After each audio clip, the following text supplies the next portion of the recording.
తెలివైన వాడి కథ. ఒకప్పుడు ఒక చిన్న గ్రామంలో గోపాల్ అనే కుర్రాడు ఉండేవాడు. అతను చాలా పేదవాడు కానీ తెలివిగా ఉండేవాడు. ఒకరోజు గ్రామంలో ఒక పెద్ద వ్యాపారి తన బంగారు ఉంగరం పోగొట్టుకున్నాడు. ఎవరైతే దాన్ని వెతికి ఇస్తారో వారికి బహుమతి ఇస్తానని చెప్పాడు. గ్రామంలోని చాలామంది వెతికారు కానీ దొరకలేదు. అప్పుడు గోపాల్ దగ్గరకు వెళ్లి ఆలోచించాడు.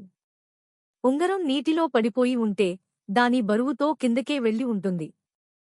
అతను బావి దగ్గరికి వెళ్లి నీటిలో ఒక చిన్న నూనె దీపం వెలిగించాడు. ఆ వెలుగులో ఉంగరం మెరుపు కనిపించింది. గోపాల్ జాగ్రత్తగా దాన్ని తీసి వ్యాపారికి ఇచ్చాడు.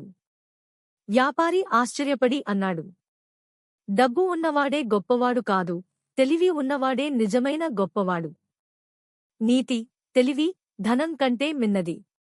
మీకు కావాలంటే నేను మరో జంతువుల మీద తెలివైన వాడి కథ కూడా చెబుతాను. చెబుదామా? Please like and share and subscribe.